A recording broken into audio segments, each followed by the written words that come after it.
Hi folks, welcome back to the kitchen. Today I'm cooking with Janelle, a fellow millennial who never got to meet her paternal grandmother, but was gifted a box of lovingly written recipes and is on a journey to bring her memory back by recreating a long-lost family favorite, butter tarts. My name is Polly. Growing up, my family didn't spend much time cooking together, and I never inherited a cookbook of time-honored recipes. So I'm on a mission to meet everyday people from the community and learn the amazing stories behind their cherished recipes in order to build a cookbook that one day I can pass on. Welcome to Generation Kitchen.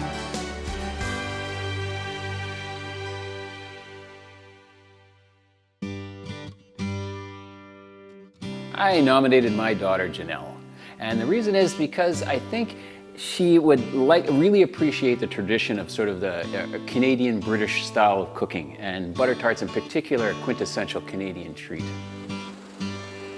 The recipe comes from my mom. She used to make them for us when we were little kids all the time, and it was one of our favorite desserts.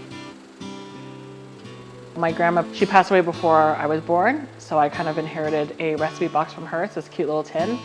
I've never heard her speak, so the home movies that we have are silent, but it makes a huge difference kind of hearing her speech through the recipe cards.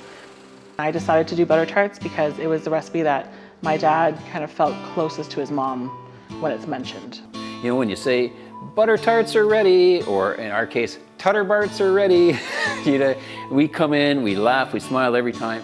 And that's the generosity. It wasn't for her, it was for us. And that was her joy in making them for us.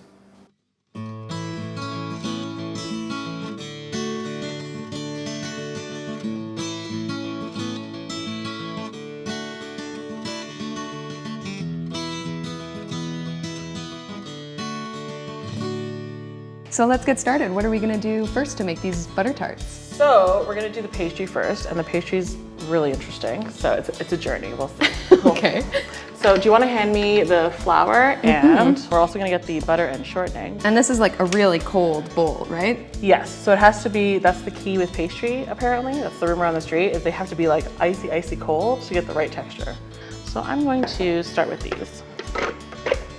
And then slowly toss in that flour. So you want to make sure that basically the clumps are pea-sized. That's the key.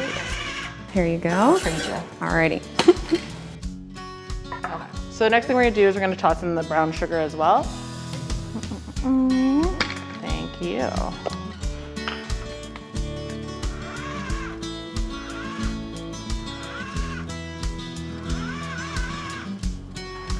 So we don't want to overmix it, but now we're going to get the water. The water, okay. Yeah. Is this water cold enough? Yeah, it's okay. Like I know. I'm like, yes. I feel. Feels great, Polly. And every pastry tip that she has is to fork everything. Oh, okay. So you're trying not to overmix dough, but you're trying to help it form. So what kind of consistency would you be looking for in the food processor, before we take it out? So literally you're just touching it. Does it and stick? If it doesn't, yeah, it's not too much in your fingers, but it does form into a shape. It's perfect. So basically we just split this in half into 2 round discs, just so that they're easier to roll out after they've chilled. But they have to chill out in the fridge for about half an hour.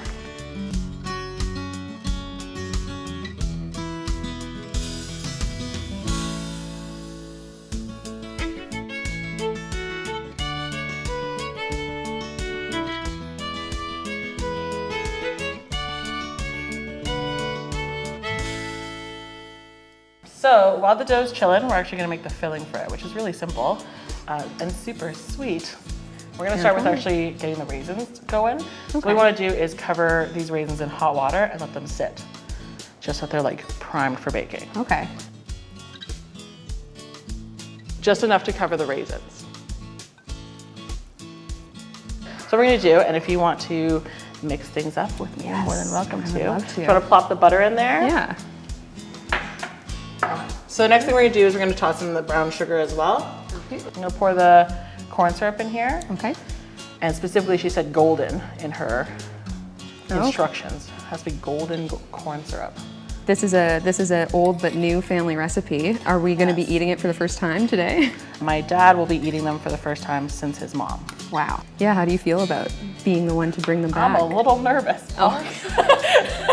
Well, because like it's my grandma, so she passed away right after my parents got married, and then I came like 2 years later. So like she didn't even know who I was, right? So it's a lot of pressure because I'm kind of like giving back to him his mom. That's how I feel anyway. So I want to make sure that he likes them. Well, what's not to like? Sugar, butter. Right? That's what I think. Yeah. Anyway. Okay. What we are going to do is we're going to beat the egg and vanilla, so it's also ready to go. Perfect. Do you want to crack an egg for me? Yeah. That was wicked. Thank you. It's amazing. You're welcome. I'm going to toss the vanilla in there. And then do you want to whisk that? Yeah, I would love to. I'm also going to toss in the salt. The salt. All right. Let me see how our raisins feel. What are you feeling for? Like what consistency is that? So honestly, like size, they get a little bit larger when they're soaking up the water, of course, and they just get a little bit mushy. All right. So do you want to pour those in? Okay. With the water and all? Yeah, because we're just going to strain them. Cool. Pour them in. Pour them in.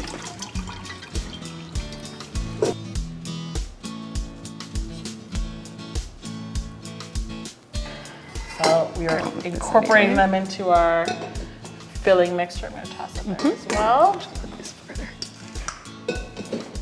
I'm going to pour that in there. Yeah. Very nice. Perfect. So we've got our filling. So now we're going to get our dough back into the picture from the fridge. We're going to prep our tins, preheat our oven, and throw our filling in. Amazing. Amazing. Okay, so these are just little circle cutters, and I actually just use these because it makes the edges look a little bit prettier when we're cutting them. You just kind of eyeball how big it needs to be? Yeah, well, compared to our muffin tin, Yeah. because they're gonna come up the sides a little bit. So the first thing we're gonna do is flour our surface. Okay.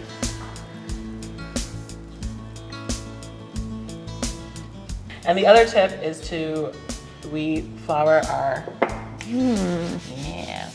Never thought of that. Yes, and also I find it way better with a wooden one, just because it absorbs that flour a little bit better. Right. Okay, so do you want to put your disc on there? Yes. All right. Perfect. So how much do you have to roll them out? Like, are we looking for a specific size or? I'm going pretty thin because the pastry dough has been in the fridge, it's gonna expand quite a bit and get really, really flaky. So you're trying to get as thin as possible without breaking the dough, of course. Right. Looks pretty good. So now we're going to cut our little circles. Now, if you don't have these, you can just use like a cup or something, right? Oh yeah, 100%, yeah. I don't do anything, half energy. I go full out, so I want the cutter because I like that little edge, right? It's very pretty. I'm gonna get a knife just to lift these off a little bit more. Oh yeah. There we go. But look how cute they are. They are very cute. Okay. All right. All right, so let's spray this. Do you want to do the honors? Just a light spray. Just a light spray. Do you want to hit it from an angle? Just so that it, I like to just make sure it's like on all the sides because the way the tart shape is, they're tricky to get out. Because when I'm making cupcakes, I can just flip it over and Yeah, they come you're out. like, whatever. Yeah. Tarts, you're like, oh my God. It's like a nightmare. So you want to make sure it's really well greased. So I just kind of like lay it on top and then smush it very gently to make that tart shape. It doesn't matter if it's like right angle, it just be like a little round. Yeah. See how cute that is? Rustic. It's adorable. Awesome. Look how cute they are. Oh my gosh. They're adorable. I honestly stare at them a little bit because they're so cute in the pan. Little cups. Voila. Yeah. And they're super easy, right? Like with the cutter. Yeah, the cutter And they're really cute. it takes them to that professional look. Yeah. I know some people do like fancy folds like with pies and stuff. I don't got time for that. I just want to make tarts and eat them. So Yeah. That's why I'm like, cut her in. So we're gonna get our filling in there. Okay. I go less than more Okay. because it does really bubble up, and I wanna make sure it doesn't go over the edges because then it kind of caramelizes the edges and it's not cute anymore. Right.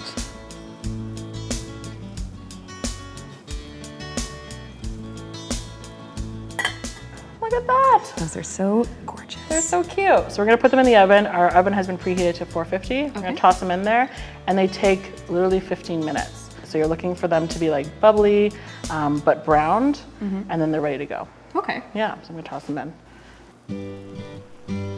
It's one of those things that the smell and taste takes you back to really wonderful times. If there's one thing I think my daughter could learn, the most valuable thing she could learn from these things is, these recipes, is attention to detail. Sometimes you can be adventurous in cooking. Butter tarts, no. It's by the book, detail second by second to get them right. And so that was all outlined, and that's something to learn. Sometimes be artistic, sometimes follow the recipe.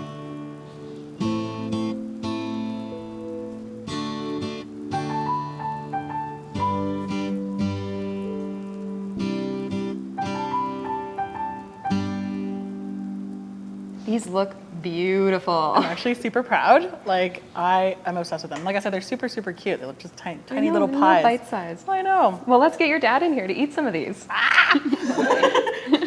Hey, looking good. Those are definitely Tutter Barts. Tutter Barts. We laughed every time. Didn't matter how, we heard that 500 times. It didn't matter, we laughed every time. I can understand that. I'm so nervous for you to try one. Well, they look perfect, that's for sure. They look perfect. Okay, On you go. Yes, you're first. Oh, you're first. The moment of truth.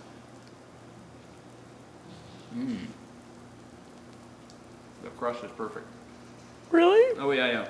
Oh, that's a butter tart, yeah. That is a serious early Canadian butter tart.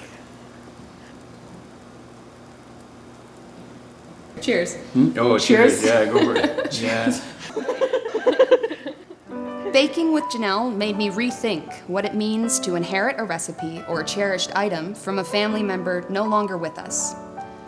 By taking the time to recreate her vintage recipe, Janelle heard her grandmother's voice in a way she never could before. And in doing so, found a new way to connect to her family and bring back a side of her culture thought lost.